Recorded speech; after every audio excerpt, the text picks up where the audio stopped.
Live from the European Parliament here in Strasbourg, this is Raw Politics.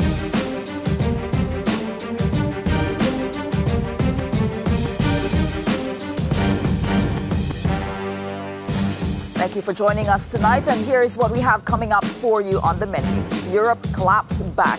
Politicians turn on the UK in an emotional display over Brexit. Chalk checkers. Boris Johnson tries to woo Conservatives at the Tory conference in Birmingham. Stubb steps up. The former Finnish PM makes a play for president, vowing to unite Europe. EU uniformity, mostly male, almost all white. Does Brussels have a problem with diversity? And in tonight's Raw Moment, Donald Trump does his best Jean-Claude Juncker impression.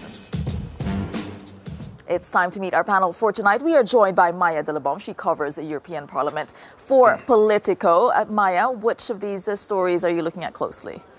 As a journalist, I'm following Alex Stubb's future nomination, if ever he's nominated. And, it's part of this whole democracy game now. It's starting to be... Absolutely. Few months ago before the... 6 months before...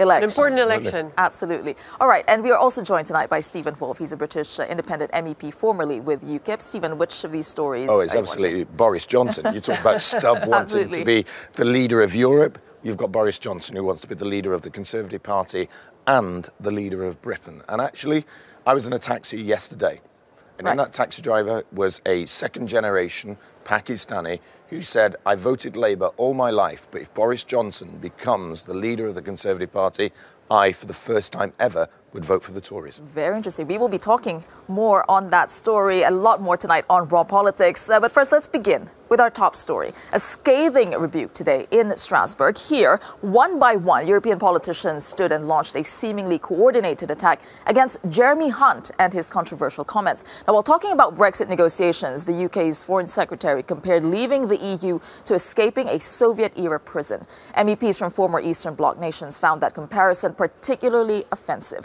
and they made that clear this morning. And now we experience a new level of populism when the Foreign Minister of Great Britain, Hunt, comparing the European Union with the Soviet Union. Previous time he was insulting his wife, but here he does something far more different. Please, Mr. Hunt, show us the gulag. He's insulting not us, but millions of ordinary citizens who have lived under Soviet rule for so long time. Please show us the Stasi system in your country. Colleagues, let me share the criticism on the irresponsible leadership in the United Kingdom. Let he be reminded that the United Kingdom decided freely to join the European Union. But in his case, I have to tell you that is not so abnormal, Manfred. He has once even confused Japan with China. It also decided freely to hold a referendum on its membership, in which the citizens voted freely. Qualche differenza con l'Unione Sovietica c'è, visto che l'Unione Sovietica ha provocato anche milioni di morti. Non credo che l'Unione Europea abbia provocato milioni di morti. So Sikorski is right, Mr. Hunt. You should apologize for what you said. That is, in fact, a point on which he has to apologize. All right, so we heard from Udo Bullmann, Guy Verhofstadt, Philippe Lambert, Manfred Weber, and of course, Antonio Tajani. First, I'd like to go to you, Maya. When we see something like that, it's almost like UK bashing. I mean, understandably, the comments really hit a nerve here, but that kind of show of coming together, bashing the UK, isn't this the kind of behavior that people in the UK might be saying, oh, well, look at that, it's probably better off that we're out? I think for them, it's more Brussels bashing. Like, if you listen to what they were saying this morning, there's a feeling of wariness, of these MEPs are nervous about these provocations that they feel are provocations from Jeremy Hunt, from Boris Johnson. And if you follow what they said, you feel that there is, they've reached a point when you can't say this against the EU at some point. And also, I think Verhofstadt said that you can't really take hostage Brussels. I mean, you can't have a debate in Britain only bashing Brussels in some ways. And also I think what is a bit hard for them is to hear Jeremy Hunt talking about giving this criticism that I think is a real provocation, because it strikes a nerve when you compare the EU to the Soviet Union. As something, it's very daring, and it's for a European citizen, it's not a very nice memory. And this kind of, you can say, shocking language and analogy. I mean, I'd put this to you, Stephen. This is clearly provocation, and perhaps they're trying to stand out at the Conservative Party conference. But isn't this the kind of language that your former party might be kind of responsible for? Putting strong, provocative language out there. What do you think? Absolutely, you're right. In the first sense, this is Jeremy setting out his stall to become the next leader of the Conservative Party. Because he's saying, now I am But is that acceptable, that kind of language? Well, let's say this is politics. This is the way that you need to get a message down to the people that you know are going to vote. Regardless of whether it's offensive? With respect to when I was in UKIP, actually, that was one of the areas that we actually clamped down on. We actually tried to say that we're not part of a European Union that is a Soviet Union. What we did say is that they have a kind of, sometimes a vision of controlling countries which looked like the Soviet Union, where you didn't allow countries to be totally free, but we never went that far. So he's putting a real big message, and Maya is right, absolutely, on this.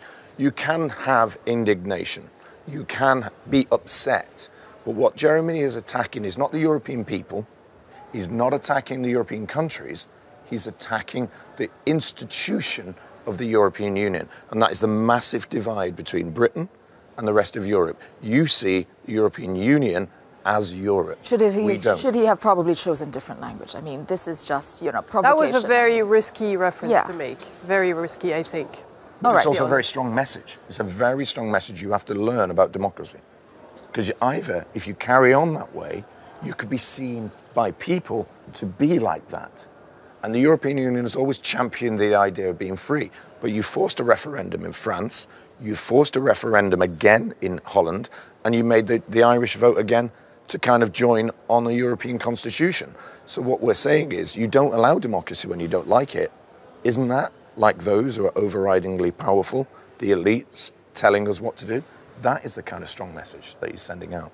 I mean, but you can avoid a historical reference that has created devastating effects. Absolutely. When you talk about the Soviet Union, you talk about something, people have memories, know what it means and what it meant. So it's a very risky thing to say to Europeans. And in some way, it probably takes away from the argument, because people will start focusing on that reference. Absolutely. Indeed. But I've been here in this chamber when I've been a person that's advocated strong control of borders, making sure that terrorists are not in this country, which is exactly what the European Union is doing now. But 2 years ago, I would have been called a Nazi, I would have been called a xenophobe. So it's not like the European Union is not capable of using that language. If they don't want to use that language and don't want to have it, they shouldn't use it themselves. Now, speaking of using language, to provoke and to get attention, let's say, Jeremy Hunt was one of them, but also we had Boris Johnson, the Conservative Party conference. On the fringes of that, we had a speech that was at least eagerly anticipated as anything in the main event. That was from the UK's former Foreign Secretary, poster boy of the Brexit referendum, Boris Johnson. Let's take a look at what he had to say about Brexit and the Prime Minister's Chequers deal. It is a constitutional outrage. It's not taking back control, it's forfeiting control. And by the way, they know it in Brussels. Don't be fooled by the suggestion that the EU will ultimately reject these proposals. Because what they want above all is to demonstrate to any other country that might dream of following suit that you cannot leave the EU without suffering adverse political and economic consequences. And what the Chequers proposals show is that the United Kingdom, for all its power and might and network of influences around the world, for all its venerable parliamentary history, was unable ultimately to take back control. Do not believe that we can somehow get it wrong now, bodge it now and fix it later. Get out properly in a year or two. That is a total fantasy. As clearly he's auditioning for something there. You were there at the speech. Yes. I mean, what was the reaction? Prime Ministerial. Was it? Prime Ministerial, without a doubt. We talked about Jeremy Hunt with cheap shots, in a way, towards that of the European Union. But here you had a man who has been in government and has clearly got a passion now to leave the European Union for Britain and understands how we can actually profit, not just ourselves as a nation, but he's setting out a stance where he is prime ministerial. He did so in clear language to make sure that the people understood that we want to take control, but he didn't denigrate, he didn't upset. Yeah, but Theresa May said she called it a good show. A show is what she said it was. Well, you see, that's where we're getting back into British politics. Of course, every part of politics is a show. Sitting here on this, in the stage today, in the studio, it's a show. We're entertaining, but we're also providing good information. But he has had an image of, having faux pas, making gaffes. I mean, this is Boris Johnson, and all of a sudden you think that would just suddenly change his image and become prime ministerial. I think people don't understand the power of people like Boris to be able to reach out to the constituents where I grew up in the working class estates in the north of England, of people who were electricians and plumbers and workers' hairdressers who are doing the jobs in the coffee shops and the restaurants, to speak their language. That doesn't necessarily mean he could do the job, does it? I mean, okay, Maya, I would like to ask you this question. If Boris Johnson is prime minister, how worried would Europe be? Would the EU be? Oh, I think they would be very worried. I mean, if you listen to MEPs this morning at the plenary session, whether it was Jeremy Hunt stances or Boris Johnson, it's, they put these people in the same basket at some point, They think Boris Johnson is very provocative, and even if people listen to what he says, and clearly the internal British debate is now always sort of imported in the European Parliament. Everybody talks about the Tory conference, and everybody's following very closely whatever British politicians say here. But I think, as I said, whether it's Hunt or Johnson, this is a provocation, and they will fight against this sort of Brussels bashing. And I think he lost credibility here, to be honest with you. And if it were ever Boris Johnson, I mean, he already mentioned pushing back Brexit 6 months. No, I think what he did is he recognised that we've already got this 2-year time frame in place. That's already there. And he's now saying, look, Chequers is dead. We should chuck Chequers. And I agree with him wholeheartedly. It is not a deal that the European Union wants. It's not a deal that the Conservative Party or the Labour Party wants. And it's certainly not a deal what the members of the Conservatives or the public wants. So we should chuck Chequers and move on to a free trade arrangement, the Canada option that Barnier in this chamber actually talked to me about 3 weeks ago.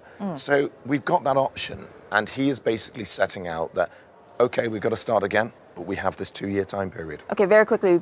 I think the extension of Article 50 is totally impossible. Absolutely. I mean, they said it very clearly, so... Yeah, I just like very quick name. Next British Prime Minister. I think it'd be Boris Johnson. And Maya? Jeremy Hunt. All right, we'll leave it at that. Well, let's move on now, because we want to talk about global leadership. A new survey is out ranking 5 world leaders, and Europe tops the results. That's today's Power Play.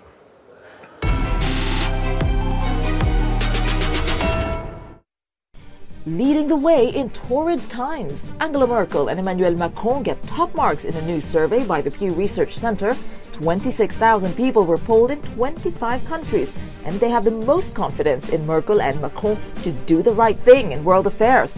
The poll will make tough reading for Xi Jinping and Vladimir Putin, though. A majority of respondents have no confidence in their global leadership. But they're not at the bottom of the class. Donald Trump takes that spot with just 27% expressing belief in his abilities. However, there is a shred of good news for the US president. His rating in the UK has risen slightly this year, visiting the Queen for afternoon tea, perhaps boosting his credentials in Britain.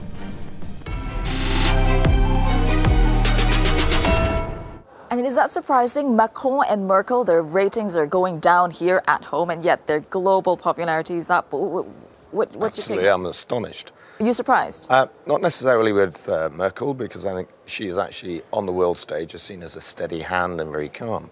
But with Macron, with his poll numbering plummeting in France, and actually, even here in this chamber, when I talk to people, they're actually not a great fan of his. So I am really genuinely astonished. All right. And you're surprised as well? No, I'm not, to be honest. Merkel has been a very sort of solid, steady, as you said, figure in the political scene in Europe. Macron is still sort of the rising star. I think even if his polling rating are, dropping in France, I think he's still, seen as a as a person, glamour a hopeful, boy, the glamour boy of the EU. All right. Thank you for that. Well, we have a lot more coming up for you on the program as another candidate announces his bid to become Commission President. We'll take a look at the state of diversity in the corridors of European power. Plus, Italy's budget clash, comparisons to Greece, and accusations of fiscal terrorism. That's still ahead.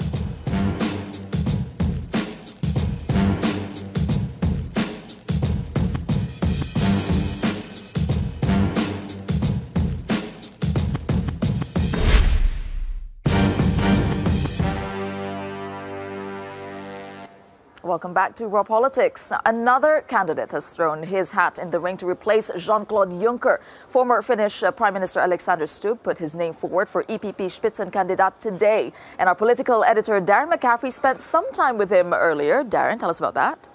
Yeah, it's interesting, isn't it, that he is somewhat the underdog when it comes to this EPP candidacy. It's going to be decided next month. It's clear, though, that he has got a campaign behind him. As you said, I caught up with him earlier on today, and I started by asking him about his pitch. Why did he want to take on this job? And about whether he was able or will be able to bridge that gap between the East and the West that he seems to argue has opened up. Let's have a watch.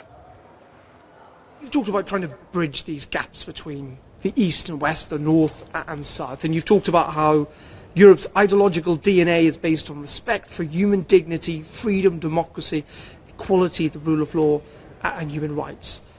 Do you think that's Viktor Orban's DNA? Well, I don't know about Viktor Orban's DNA. I haven't been studying it, but I think it's a European DNA. I mean, basically, if we don't have values and if we don't stick to them, we have nothing. Remember, the European Union is not an ideological construct of left and right. It's based on values, common values, and they're engraved in Article 2. And my worry is that those values are being attacked, both from the outside, Donald Trump, China, Russia, from the inside, countries such as Poland, Italy, perhaps Hungary, and also from inside the EPP, with the likes of Viktor Orban. The point of this, if he doesn't share those values, and Marine Le Pen doesn't either, and the Justin Law Party in Poland doesn't. Why is there a view? Why is there a view of what Europe is and what it should be any less valid than yours? Probably not less valid, but we're still in a rules-based union. So basically you have common institutions, common values and common laws, and you have to abide by those. And obviously if you violate those, there has to be consequences. Now, I think we pro-Europeans, international liberals, whatever you want to call us, we need to listen to the sound of populism, because, there are things that have gone wrong in Europe. We haven't done well on migration. We're not necessarily very good at this transition to the technological revolution. We should be better on labor issues, etc., etc. So let's listen what these type of people have to say, and then let's try to sort it out. But my point is that in the EPP family, you have a set of values and you have to stick to them. In the European Union, you have a set of values and you have to stick to them. That's the most important thing. But isn't the problem with populism, from your point of view, that it's actually quite popular? Well, yes and no. Depends on how you measure it. You always have to compare it to something else. And there's no magic potion to deal with it. In Finland, we took the True Finns into government in 2015. Their popularity rate at the time was 18. Once they came into office and we did austerity measures, we bailed out Greece, and we had the biggest migratory crisis since World War II, their popularity halved. So basically what happens is that when you come into power, usually that power does not do good for your popularity, but there's no magic potion. Should Jeremy Hunt apologise for the comments he made at the weekend? I find his comments repugnant, to be quite honest. I think they're ahistorical. And for anyone to compare the European Union with the Soviet Union, which, after all, I would argue, was the source of a lot of misery, deaths of millions of people, it just didn't make sense to me. We've had a couple of these types of comments in Finland, and I've always reacted quite strongly to them. Again, in today's world, we live in different types of apologize this, apologize that. I just think it was a stupid thing to say. Just finally, you are pitching yourself to become the new EU Commission President, or the EPP candidate for that. When was the last time that a white, middle-aged man was not the EU Commission President? I don't think it's always been the case. What middle age, yes, but I'd still hope that I can be a little bit a pitch for the next generation of Europe, in the sense that I don't know who the youngest Commission president has been. But isn't part of the problem here, though, about diversity? You know, 99% of this parliament is white. It does not reflect Europe. In some ways, it never has. And that's the problem. Does Europe need another person who has always looked like a white middle-aged man? Does Europe need that again? Well, there's not much I can do about my looks, to be honest, and I probably won't.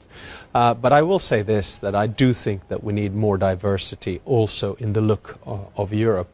And that is, if I become Commission President, remember this is a long haul. It's a one-year race, basically, all in all. I will make sure that, for instance, there will be more women as European commissioners. I think in the Barroso Commission it was about a fifth. In a Juncker Commission, about a third. I'd like to push it, ideally, to about 40%, because that at least gives a little bit better of a picture of Europe. When I was Prime Minister in Finland, over half of the government were women, and I was proud of that.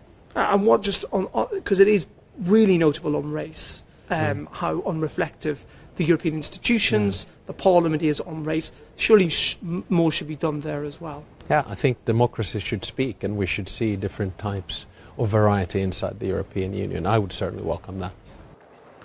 All right, well, we will be talking about diversity a little later on in the program, but first we'll talk about the East-West divide. And joining us is, of course, our political editor, Darren. And also with us for this discussion is Renate Weber, a Romanian MEP with the Alliance for Liberals and Democrats. Renate, I'll go to you. I mean, you are from Romania. We're talking about the East-West divide. And tomorrow there's going to be a debate on the rule of law in Romania. There's been a lot of attention from the EU looking at misbehaving countries, so to speak. Do you think this kind of getting the eastern countries in line going to make things worse? Look, I prefer to speak about differences rather than division, because if we speak about division, then really the message that we sent about the European Union, I think it's going to be a very bad message.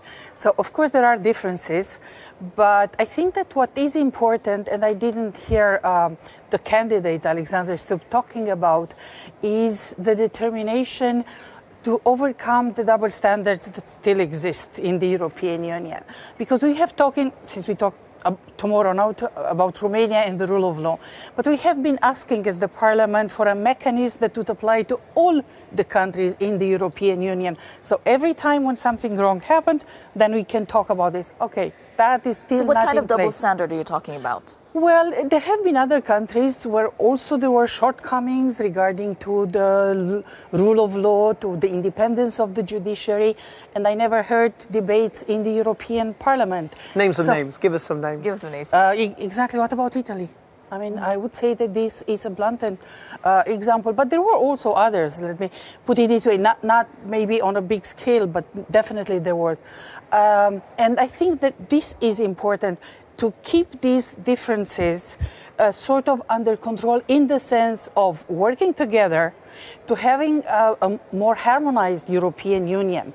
What I would, first of all, I welcome the fact that there is a competition within the EPP. Competition is always good, and there were a few things that Mr. Stubb said that I really liked, particularly in the letter that he sent. But at the same time, he definitely must think of how to reform the European Union, because the Juncker Commission has failed beautifully. So do the eastern countries feel punished by the EU? Is that the right word to use? Well, you know, every time when we see a double language, a double standard, there is this feeling, a frustration feeling. And I would definitely not want to see these transforming into Euroscepticism. All right. Thank you for your contribution there. We have next in our story, Alexander Stubb, as we were talking about earlier. He's just put in his bid to be the latest candidate to become Commission President. But when you take a closer look, you'll see that most have a lot in common. 8 people have put their names forward in the race to become lead candidate in their parties, including the EPP's other candidate, Manfred Weber, Jan Zahradil for the ECR, and Mara Šefčovič for the S&D Group. The Greens have also put 4 names forward. The list of contenders follows a long-established pattern in EU leadership positions, a lack of diversity. This wall in the Commission in Brussels showcases past presidents. All 12 are white. All are men.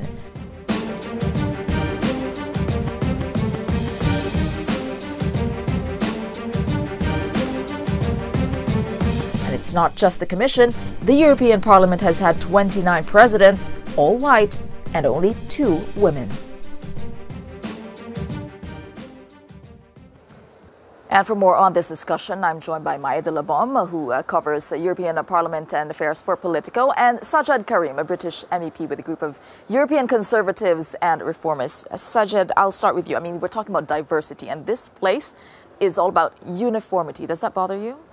Well, the phrase pale, male and stale comes to mind when I watch that sort of a clip, because clearly the lack of proper representation of the European Union, the European Parliament and the institutions as properly reflective of the European Union as a whole, there's a long, long way to go. And actually I see regression rather than progression in that regard. Following on from the last set of European elections, if you look, you actually see in the chamber behind us 40-odd extremist far-right MEPs, less than half that number from non-white backgrounds. Within the European Commission, less than 7% of employed people come from diverse backgrounds. I think there's a number of reasons for that, far too complex to go into very quickly, depending on the institution you're doing with. But the question shouldn't be just why is that, it's what are we going to do about that? Exactly. And Maya, because Politico has written a lot of articles on, Brussels being blind to diversity, isn't anyone here bothered by that? I think there's a real issue with gender equality. I mean, enough to do something about it. There's a problem of gender equality, and generally institutions are aware of it and are trying to make efforts. But when it comes to diversity, it feels to me that there is no. I mean, it's a very complex issue, but they're not making a lot of efforts to make this place more diverse, and it's all the more shocking that the EU. Societies in general are diverse. I mean, I come from France. In France, society is diverse. So it should be reflected in the EU institutions. Exactly. As Sajid was saying, it's all about representation, isn't it? What is the impact then on policy making, and on thinking when you have this kind of difference between lawmakers and population? Well, first of all, you end up with a real sense of distance between the decision makers and the citizens, because the citizens see that this is not properly reflective of society as a whole. So it's not just people from diverse backgrounds who feel that, or people from, one of the two genders that's underrepresented here, but people generally get the view that actually this is not healthy for Europe. And certainly those looking at Europe from outside, when they see us preaching about equality, about diversity and making sure that our strength is our diversity, then they say, well, you are nothing but words. So all of these things play out in one way or another. And I think one of the most diverse is your group, in fact, the ECR. So once the UK leaves, I think diversity is going to go down. I would say if the UK leaves. Optimism there. That's one of the main stories, actually, that we've been covering tonight. The Brexit is the UK leaving, and we've been talking about never has Brussels been closely watching Birmingham, where the Conservative Party conference has been going on. We're going to cross back live there because we have Rachel Johnson joining us live. She is a broadcast journalist, novelist, and she is Boris Johnson's sister. Rachel, you have been following this very closely. You're a Remainer. What do you make? I mean, today, earlier in the show, we were talking about the strong words from the parliamentarians here against Jeremy Hunt's comments. What do you make of the growing hostility between the two sides? To Mrs. May, sorry, because I lost your question. Was it about Jeremy Hunt's or comments. Theresa May? Yeah, Jeremy Hunt's comments today. Jeremy Hunt. They were yesterday, I think, weren't they? When he compared to leaving the EU to trying to escape the Soviet Union, well, what we've seen is a sort of escalation of language as Brexit is reaching its crescendo. And politicians are using increasingly violent imagery, increasingly politicized imagery. They're using weaponized imagery to talk about what should be a bureaucratic, diplomatic, organised departure from the club.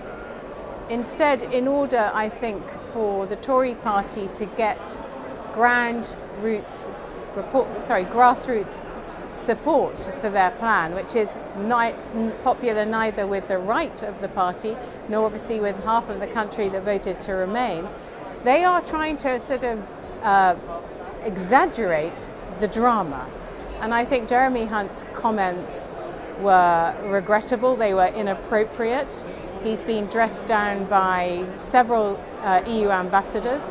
He's been dressed down by former permanent undersecretaries of the Foreign and Commonwealth Office here, which is, I think, unprecedented.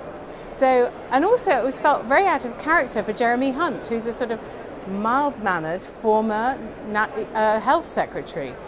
And I think that when cabinet ministers appear on the world stage, they have to be very careful what they say, because they're talking for Britain, they're talking for everyone here, but he didn't talk for me.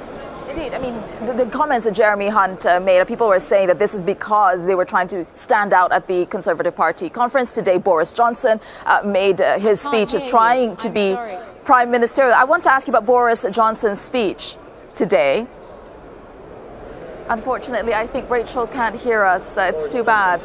You're going to have to relay the question because can't hear your questions. Oh, that's unfortunate. We have Rachel there at the Tory Party conference in London. Boris Johnson's speech.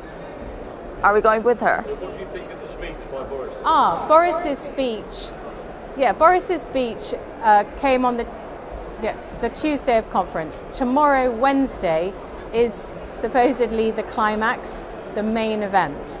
Now, I fear for Theresa May that the thunder has somewhat been stolen by what was not a barnstorming speech, but a really solid analysis of why the Theresa May's Chequers deal does not cut the mustard as far as the Brexiters are concerned. It leaves them unable to say that leaving the EU will restore them control of borders, money and laws, because it's a high regulation deal, which means that we may have some freedom of movement curtailed, but essentially we are subject to EU regulation going forward, and that's all because of the Irish backstop. And he doesn't think that is an adequate response to the referendum result.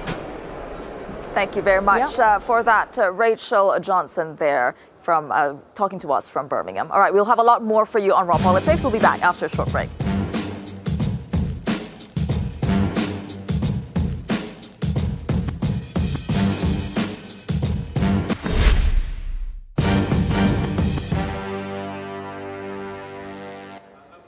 Welcome back to Raw Politics. Now, Italy appears to be on a collision course with Brussels over its budget plan. Tensions reached boiling point when Commission President Jean-Claude Juncker said that Italy was heading for a financial crisis similar to that of Greece. Let's take a look.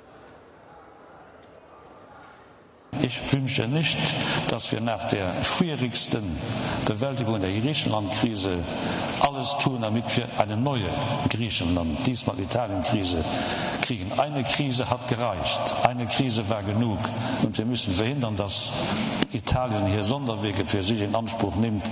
Die würden sie von allen in Anspruch genommen werden. Das Ende des Euros bedeuten würde. Insofern muss man streng und gerecht mit Italien umgehen. Well, Juncker's comments enraged Rome, and Italy's Deputy Prime Minister Luigi Di Maio was quick to fire back.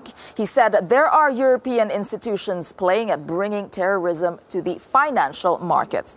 His coalition partner, Matteo Salvini, also weighed into the war of words, saying, in Italy, nobody is buying the threats of Juncker, who is now comparing our country to Greece. Now, the final proposal will be submitted later this month to the EU, with the EU threatening punitive measures if Italy continues to defy the rules. Well, joining us to talk about this is Darren McCaffrey, our political correspondent here at Euronews, and also Brando Benifei, an Italian MEP with the group of Socialists and Democrats. Look, tough words. I'll start with you. Tough words between Italy and the EU. Is Italy tempting fate here? Is it pushing the EU towards a position it doesn't want it to be in? Well, the truth is that we have seen from this new nationalist government that we have in Italy a lot of chaos. Today, the finance minister is not attending the ECOFIN and is back in Italy to try to solve the mess. Because the truth is, we got a lot of press, a lot of communication, press releases, but no number, no figure, no text on this financial program for next year. So we have seen a lot of very expensive proposals, and I think it's right for Italy and its government to make its own plans and to propose that to Europe. But at the moment, there is really nothing substantial. You agree with Italy? No, I don't agree with. No, I don't agree with what has been proposed because it's clearly just they put together flat tax rate with income for everyone. It's like it's just propaganda. But I think it's the right for every government to push its own program, especially if it has a lot of support. But today, this government also has to consider that it has to comply with EU rules and agreements, and also it has to show something. But that's exactly what it doesn't want to do. Italy does not want to comply. I mean, it doesn't want to. Let's not talk about Italy. It's the present government. And I think that today, while we are talking, they are trying to find some solution and try to write something down, because as I said, they have said they won't give an inch on this 2.4%. We will see about that. My bet is that this could change also. I think first of all, I think the EU is slightly frustrated about this, unsurprisingly, given the thought or the fact that they thought they had agreed to 1.6%, and clearly that has changed, and there is a massive tussle within the Italian coalition government about this. But ultimately, this was a coalition elected to invest in public infrastructure, to cut taxes for the poorest Italians. And in that essence, that means, since the economy is not growing as well as people would want it to, it means more debt. But they are not doing that. They're not doing that. They were elected to do that, but they just propose subsidies. They are not putting any money in investments, at least in what they announced, because we don't have anything in written. It's just propaganda. But what they announced is no real investment. Think of Genoa disaster that everyone knows. There is a very, very thin set of measures. They are not even asking the EU Commission to start the procedure to create a special economic zone for Genoa. They are doing very little. They just want to please some of their voters, but there is no investment and no real. I just say that Europe does need to be careful here. We know how toxic and difficult Greece was. Just the internal narrative to make and such strong comparisons is this collision course, between Italy and Brussels, the EU being very closely watched. All right, we'll have to move on because now an anti-racism poetry contest in Germany has resulted in allegations of racism against a 14-year-old girl, and her mother, who happens to be a member of the far-right AfD party, was defending her. Alex Morgan and The Cube are tracking the reaction to this story tonight. Alex. Tessa, the event was called Speyer, a city without racism, a city with courage. Well, needless to say, things weren't quite that easy. Let's just show you a statement from the organisers who accuse Ida, who is 14 years old, of delivering a speech with terms which are derogatory towards people who are black, people who are gypsies, and other minority groups in German society. They say because of the nature of the event, they were not able to allow her into the final. She was disqualified, and that's despite reports that they even acknowledge here that there's there was some applause for her, some loud applause. Now, needless to say, this has been a very controversial thing, and our German team here in The Cube have come in and listened to the video clips that do exist. The sound's a bit poor on those, but there are some key features of this poem, which, needless to say, really goes in for Angela Merkel and Germany's multicultural policies. Now, just showing you this, I don't know how your Latin is, but this is the original Latin of the Ave Maria, the Christian prayer. And what Ida did was change key sections into Latin, this time attacking the Chancellor and her policies. Here we go. Here we have in red here. Originally it says about Mary, blessed art thou among women. She changes that to say, or blessed is Angela among the dictators, and ends her prayer by saying that we should be praying for Germany as the death of the nation. So there's a real sense this was an attack on Angela Merkel, attack on her policies, but also the event organisers saying there were derogatory terms about black people, gypsies and other groups. And just want to very quickly show you one thing from the other side, very important to get this in, and that is that Ida's mother saying that actually it's her and her daughter. They are the victims here, saying that anti-racist and Nazi graffiti was daubed on their house, and she's saying those people, they are the real Nazis who are trying to ban people from poetry contests and shut down discussion.